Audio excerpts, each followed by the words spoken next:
Dear learners, happy to meet you on this virtual platform of communication. Of course, the word communication is the buzzword today, and that is considered the axis of the whole universe or else the units, and then this planet. Without communication, there is no action. And it is not that I belong to the Department of English with the name Mr. S. Ramaraju. I am talking to you elaborately regarding the importance of communication over here, regardless of the field of study, regardless of the work, profession, and then of course for our day-to-day life, we need to communicate effectively. We are living in a world of communication revolution, and today we talk about digital revolution, and communication has become the crux of everything. And we have innumerable sources for communicating well, to focus on effective communication and successful communication. But we always forget one thing. What is that?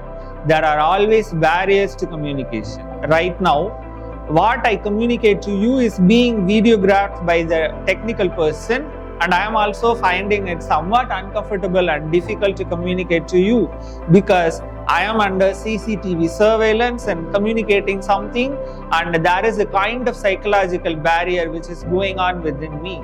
So today's lecture is going to focus on the barriers of communication. And of course, if you ask me what are the types of barriers and how many barriers are over there, and I would say it is n power n, because communication is something unique. Communication is something personal. Communication is related to organization.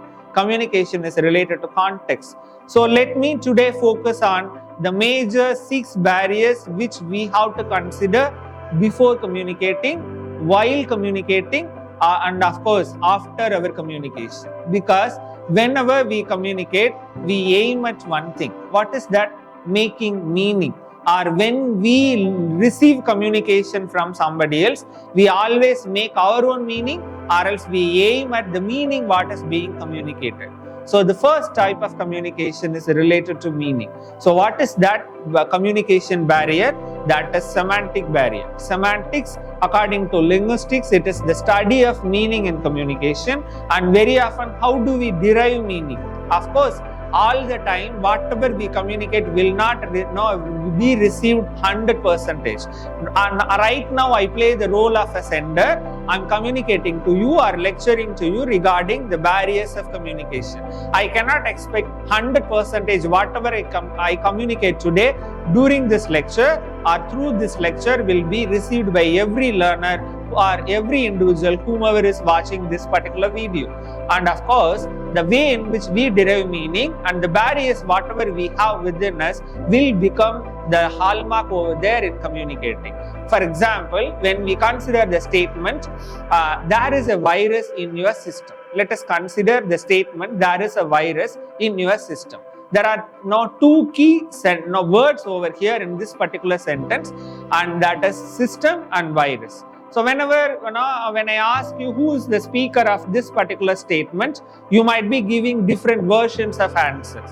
Who is speaking or who is stating there is a virus in your system? Immediately you will be relating this to computer, and you will be telling there is a pop-up window over there on my laptop or my device or my computer that tells me there is a virus in your system. Or else, so here the system is related to the computer, and then or else the device or technology. On the other hand, you might relate it to medical field and call it the system is your biological system, and then the speaker of this communication or statement is a technician over there in a biological laboratory. So the way in which you connect the statement to a particular context, that will help you to understand who is the speaker of the statement and who is the receiver of the statement. And of course, let me repeat, there is a virus in your system. So virus can be connoted and denoted to different areas of study, as well as the word system will give you different meanings according to the context, according to the speaker, and then the receiver. That's about semantic barriers. So we have to focus on meaning, and we have to aim at the speaker's communication, and then the aim and objective behind the speaker's communication motive, and we have to cross over the semantic barriers. The second type of barrier is called physical barrier. And of course, while you listen to me parallelly, there might be noise around me. Whenever you imagine a structure of communication, there are some basic elements over there in communication. And even in engineering field, when you learn about electronics and communication and communication engineering, all that, you always believe that there is a sender, there is a receiver, and there is a message to be communicated. To communicate the message, we need a medium. And while communicating, we will be having a communication environment. And above all, there will be always noise. That is incredible, and you cannot escape from all these barriers. So physical barriers, and that in the physical environment, whatever barriers that come across, and just like that, you just assume that while I talk, somebody is crossing behind me or somebody is moving before me. That will become a physical barrier for me as well as for you to receive the communication. So that's about the physical barrier, which are related to the environmental barriers or else the elements which are available over there in the communication environment. So we have to avoid all those and overcome the barriers of physical barriers over there in communication. The third type of barrier is psychological barrier. Right now I am standing before you and communicating to you, but parallelly something else is going on within my mind. Am I talking correctly? Is my pronunciation perfect? Am I speaking whatever I am prepared to do or whatever I want to do? At the same time, even as the receivers or else the watchers or else viewers of this particular video, you will also parallelly have some other things which will be going on over there in your mind, and we can call them as mental barriers or emotional barriers. The way in which you process your brain and then the mindset what you have right now, the attitude you carry, the mannerism, behavior you show, all that will cover the barriers related to psychological barriers. So, and of course, that cannot be avoided. That will be always there. So the clear focus towards your communication process as a speaker of communication as well as the receiver of communication will help you to understand in better manner and overcome that particular barrier. Let me move on to, so we have completed semantic barriers, and the next type of barrier, physical barrier, and the third barrier, it is psychological barrier. Next comes the most important thing. And then today we are living in a globalized world. Gone are the days of the physical barriers in the name of society, in the name of economy, sociology, and then politics, all that. Today we communicate to anybody over there in any nook and corner of the world through technology. And of course, my video can be uploaded anywhere, and anybody over there in any nook and corner of the world might watch this particular video. So we have to consider the culture, which is the main point or else the tombstone of communication over here. And very often these cultural elements become a barrier in the communication process. Imagine somebody is over there in an on-site project, and that person belongs to the south state of India, like Tamil Nadu. And here, the role of a maternal uncle is very much important in the society. And a particular person over there in an on-site project applies for leave for a week or else 2 weeks time to the manager, stating a reason, and we are going to organize the tonsuring ceremony for my niece and nephew. So I need 10 days of leave. Unless otherwise, the manager who receives the mail communication or the letter submitted seeking for approval or leave by that particular person. And now, what do you mean by tonsuring ceremony? Tonsuring to be done in a saloon or else in with her person or somebody. And what is the role of tonsuring ceremony and what is the role of a maternal uncle over there during that particular ceremony? Unless otherwise you understand the cultural elements, the cultural background, and the importance what we give for each and every aspects of culture, definitely we won't understand. So it is the responsibility of the person who is seeking approval to inform the manager regarding the role of the maternal uncle. And then what about the ceremony, which is not happening only once in, of course, in everybody's life, and then what is the importance of the maternal uncle to be present during the ceremony and how important it is for the family life.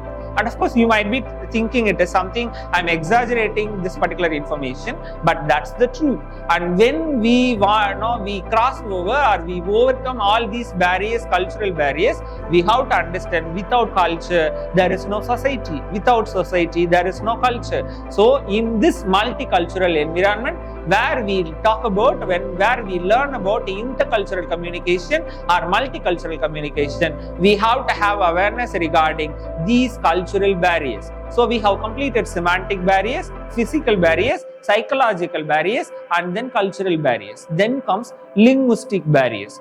According to the language we communicate, and there are some linguistic elements which must be followed very well. And we can very well connect with the information what I provided to you during when I was talking to you regarding the semantic barriers. The example statement, there is a virus in your system.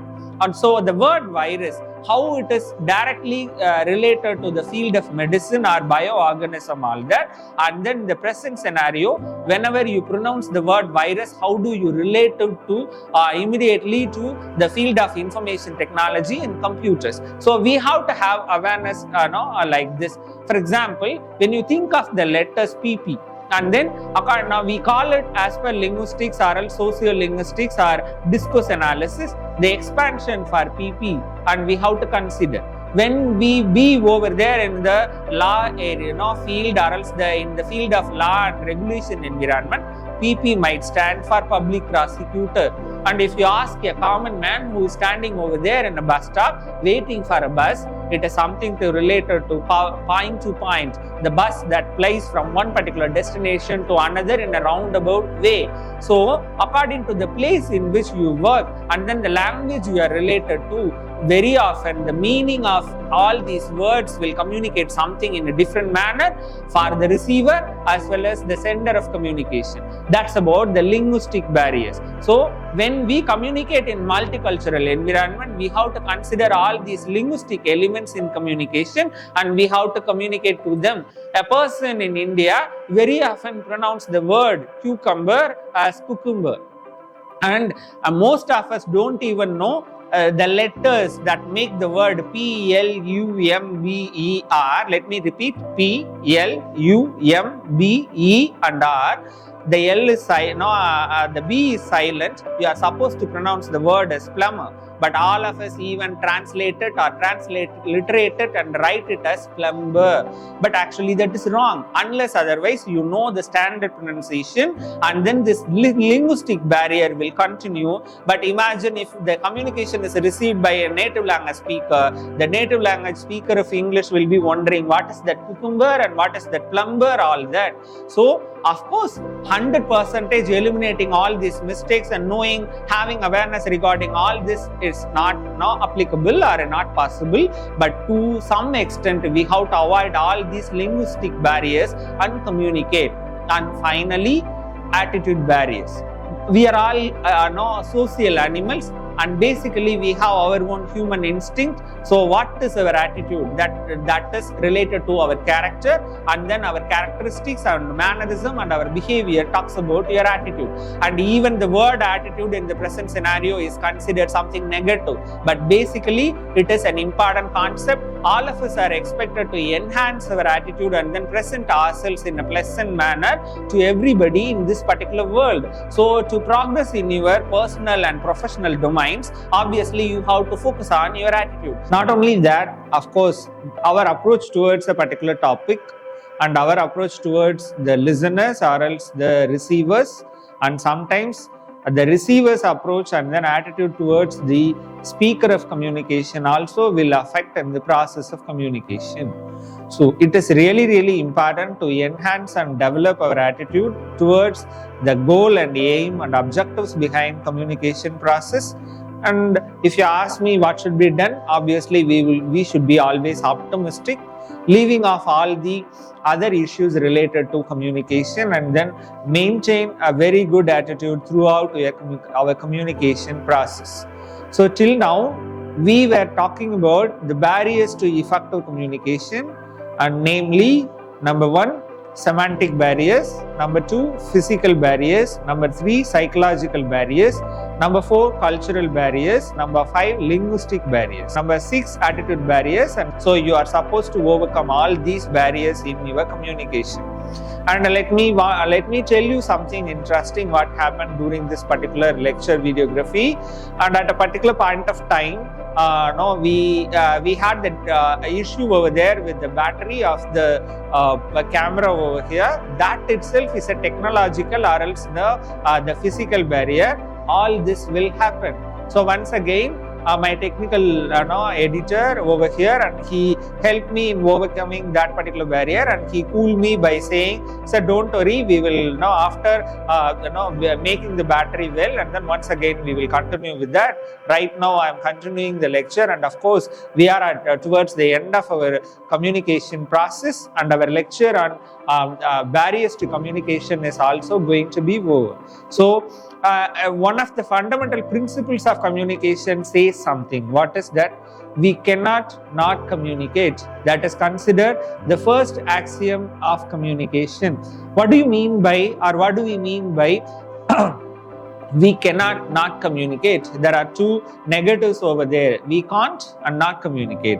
Obviously, you know very well, two negatives will always make a positive. So what does it mean? We can always communicate, and whatever you do, even your silence will communicate. And then we know very well another axiom, or else the fundamental principle of communication: non-verbal communication is more effective than verbal communication.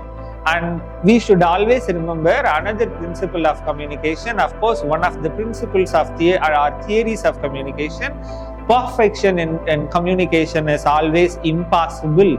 So considering all this, being aware of all these barriers, we should not come to a conclusion all these barriers will occur in the process of communication, whether it is in the listening process or reading process or speaking process or writing process. Having awareness regarding all this, it is our responsibility to overcome all these barriers by understanding these barriers and then the reasons and then outcomes of all these barriers, and make our communication effective. Let us communicate well. To be is to be in relationship with others. If you want to maintain relationship, and of course it is not the 2K kids relationship what we mean today, it is the relationship quotient, the RQ, that is considered one of the fundamental principles of life. So when you want to be in relationship with others, you should always communicate. When you want to communicate, you have to attain, you have to aim at effectiveness in your communication. So let us all try our best to overcome all these barriers and make our communication effective. Thank you very much for listening to me all this time. Let's meet again on another topic on this virtual platform during another lecture. And once again, let me all thank you for having listened to me, and let us continue the journey of communication by overcoming the barriers in the process of communication. Thank you.